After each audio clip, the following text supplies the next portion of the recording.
I just wanted to hear with you, so where are you originally from? I'm originally from New Zealand, and my wife is originally from Queensland. Oh, so, okay. And yeah. whereabout in New Zealand are you from? And did you move there? A tiny little country town called Mokow, which no one ever heard. I was there a week ago, but yeah. So it's about an hour north of New Plymouth. So yeah, I grew up in a little country town on the beach.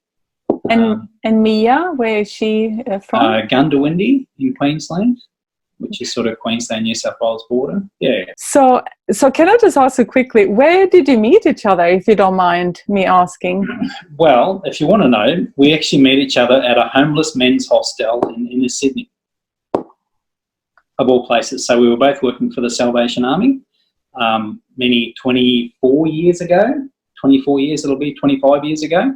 And yeah, we were working with the homeless men's services or the homeless people services, and she walked and yeah, said hello, and she got a job there, and yeah, we went out, and yeah, the rest is history, so they say. So yeah. I get goosebumps. It's very lovely. Yeah. So did you leave from there to Leeton straight away? No, so we both worked for the Salvation Army for 10, 11, 12 years, for quite a while in Sydney. And then from Sydney in 2006, we moved to Toowoomba. And that was when we first got into our own business, our own motel. That was our first motel. So, and then we did a few years moving around Toowoomba, Ipswich, Brisbane, Redcliffe, and then back to another country motel. And then this opportunity came up in Leeton for us. So do you feel like you've always been open to country change kind of thing for different areas? Yeah, I think so. Like I guess with motel life, you can be anywhere, and you know, because you head down butt up 100 hours a week, 7 days a week, you sort of go. So you could be anywhere, but we like the country lifestyle. It's just a slower pace, more peaceful. You get to know people better, better community and that sort of stuff. So yeah, and good coffee, which is the main thing in Leeton. So why Leeton of all places in Australia, and why the Riverina and Leeton? Yeah, well, so I had heard of Leeton, but I had never been here. We got offered this opportunity at the motel. An investor we knew rang us out of the blue and said, "You interested in taking on a challenge?" And I've got this motel in Leeton I need someone for, so we thought, we'll check it out. We were sort of ready for a change from where we were at that point in time. So we drove down and had a look, and I thought, yeah, it looks like a great motel, great business and a great town. So, yeah, here we are. And how was it in the beginning, starting to run the business? How was that? Yeah, it was good. It's like, I guess, a lot of motels, they tend to get neglected and run down a bit because people, they're more interested in taking the money rather than maintaining the standard of the business to keep sort of things going. So it was a lot of effort to get us up and running to start with.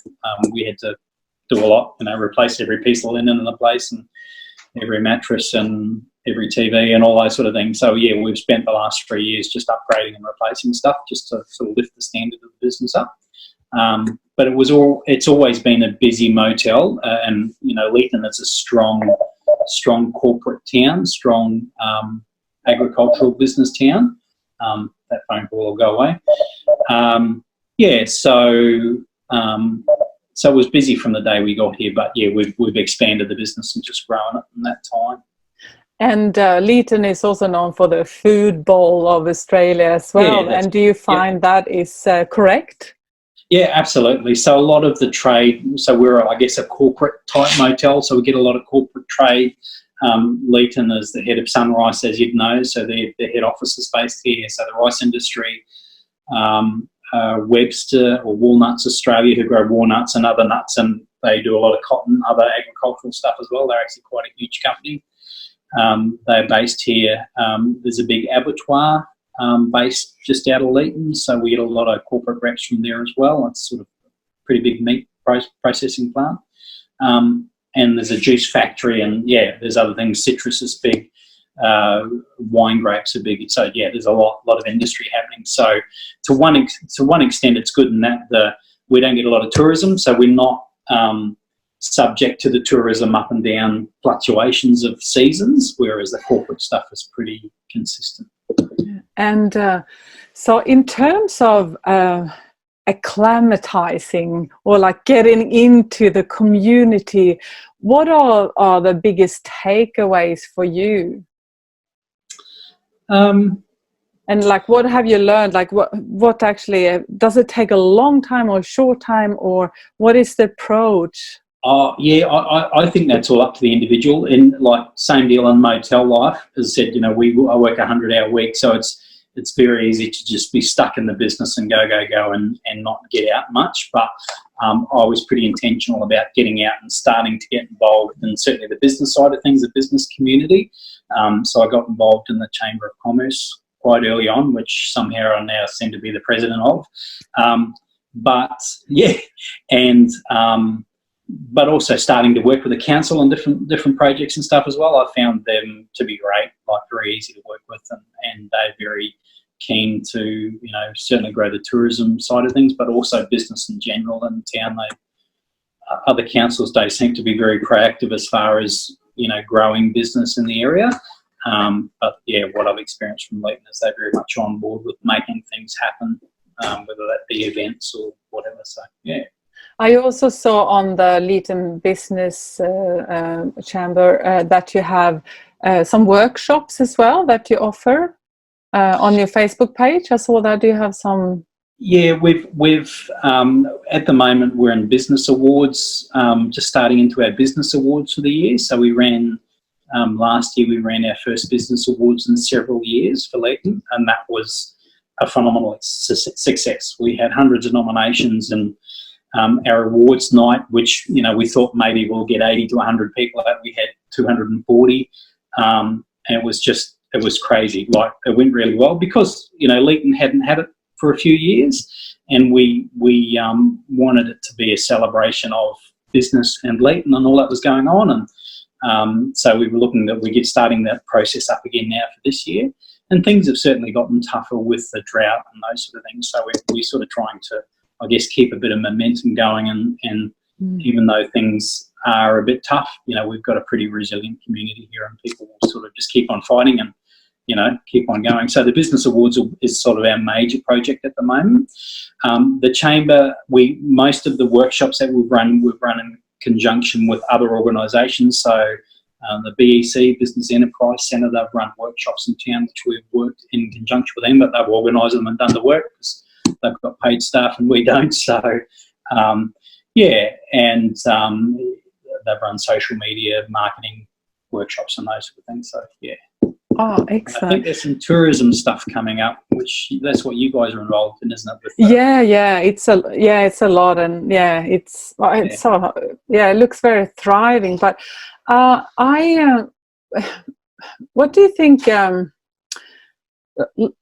What do you think are some of the biggest misconceptions people have about living in a regional town? No. Misconceptions about living in a regional town. That is, nothing to do and all that kind of thing. And yeah, like I think it is, and it needs to be what you make of it. So, if you like to go clubbing every night of the week, then no, a small regional town's not for you. Yes, we've got a couple of great pubs and they have entertainment and those sort of things, and we've got your RSL club and that sort of stuff. But if you like to go out clubbing every night, then regional town's not for you. But for us, for a work environment and for families as well, like, it's just a great community to live and grow in. And if you want to go clubbing, you can go to Melbourne or Canberra or Sydney. It's not a big hike. You can either fly within an hour or two, or it's a half-day drive for the odd weekend away and that sort of stuff. So, if you don't want to overindulge all the time, then it's a good place to be living. So, but we have great coffee. We've got restaurants and cafes and those sort of things. So, we've got Leeton's got an iconic Roxy cinema, Roxy Theatre, which is about to be redeveloped. So We have some movies and some entertainment services like that. And we're close to the likes of Griffith that has more adventure, more restaurants, more shops, and Wagga Wagga, which is a major regional town, which is just over an hour away. So they're pretty well resourced for, you know, medical specialists and those sort of things, more shops and whatever you could need really. Yeah. And I might have asked this, but I just like, how is like the advantages and disadvantages of operating a business in a regional smaller area? What's your take on that? And not just maybe your business, maybe experience you have from others.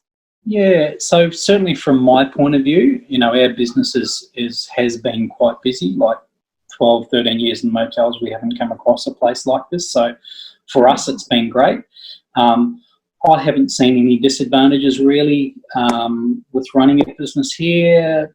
You know, some people say it's hard to get staff sometimes, but we haven't found that. You had the odd occasion where you need extra staff and might struggle to find them, but generally you'll find, you know, good family-orientated people that are, you know, they live in a regional town because they want to and like to, or they've got small kids and those sort of things, or other family members here. So as far as other business, I don't know about disadvantages. You're a very positive, forward thinker, so yeah, absolutely. It's like, nice we can to hear. complain about the internet, but that's, you know, it's slowly getting better with the NBN and those sort of things. But you know, we've really got the facilities, you know, the resources that we need to run businesses in town. And in town, you know, you get the old business that will close, but there's also new businesses opening as places close. So you go to some regional towns and they look a bit like a ghost town with, you know, the majority of the shops closed. But Leeton in particular seems to, you know, travel along pretty well. So we had a kebab food truck appear in town last week as a new permanent food outlet. So, you know, it's just, you know, these things just happen. So, yeah. And I was wondering, I might be a little bit repetitive, so I have another 3 question. Okay, so what tip would you have to someone looking for a country change from the perspective first, personal life, and then running a business and things to do? So someone moving to Leeton, and what would you suggest for them to do? Personal life, yeah. So absolutely, from a personal point of view, it's, you know, you're clean country here, so you can get out and you can go for a walk without smog or, you know, it's safe to go for a walk in the morning or the evening and those sort of things. So there's sports clubs, there's gyms, there's, as I mentioned previously, there's restaurants and hotels and bars and RSL club and, you know, shops, little novelty sort of shops that you wouldn't find in most places with gifts and clothes and those sort of things. Other than your big brand, you know, sort of big box sort of stores. So from a personal point of view, there's plenty to do, as much to do as you want to find to do in town. And what was the other one? The business, if someone wants to move the business there or start a business or... Yeah, what would you suggest? Yeah, so moving a business to town, like, I guess one of the big things is the lower cost of living here. Like, you can buy, we've actually just bought a house ourselves, which will settle tomorrow or the day after. So we've employed a manager for a few days a week at the motel, and we've bought a house in town. So, but for $200,000 or $300,000, you can buy a pretty okay house in Leeton. So as far as cost of living and mortgages and all those sort of things, when, you know, Sydney, you're talking, you know, $1 million plus for the average house now. So setting a business up has a lot of advantages like that. We've got major supermarkets and those sort of things. You've also got fresh, locally grown fruit and veg at local farmers markets and that sort of stuff. So it gives you the chance just to get, you know, a bit closer to nature, you know, a bit sort of back to ground roots, I guess. So yeah, we're looking forward to growing some more veggies and that ourselves when we move into our house shortly. So yeah. Nice, congratulations, that's awesome. Yeah, and things to do, you said Roxy, for family, there's a lot of sports clubs there. Yeah, so there's sports ovals, there's a swimming pool, there's an indoor basketball arena where they do basketball and all that sort of stuff. Yeah, so there's plenty of sports, especially for school-age kids. Last weekend there was a big regional basketball competition held here, so the town was full of basketballers from all over this part of the state. But yeah, so there's plenty of sports stuff. There's a good golf course in town. So yeah, there's plenty of things. Excellent. So for you and Mia, what would be your perfect day off? If you would, in Leeton, what would be a perfect day off in Leeton? Well, a sleep-in to start, which you don't normally get at a motel. Go out for coffee and breakfast, at one of the mini cafes, and just relax, read the newspaper, and go for a walk, enjoy the some of the local walking tracks and that sort of stuff, and maybe a nice dinner out somewhere. Yeah. Oh, excellent. So is there anything else that you would like to add to an advice to someone that considering a country change to Leeton and the Riverina? I think you need to just go and experience, check out a country town and try the coffee in the cafes and just talk to people. I've had people stay with us at the motel and they say, oh, the town's so friendly, and they'll just be walking uptown and someone will just come up to them and say g'day, or they'll go into a cafe and people just start chatting with them. They go, oh, what's going on here? But it's just the way people are. They're just friendly and they like to say g'day, and if you want to chat, they're happy to chat. If you don't want to chat, then that's fine. But yeah, it's hard until you actually experience and give it a go. Then it's sort of hard to, really know what it's going to, and whether it's going to be for you or not. Yeah. Yeah.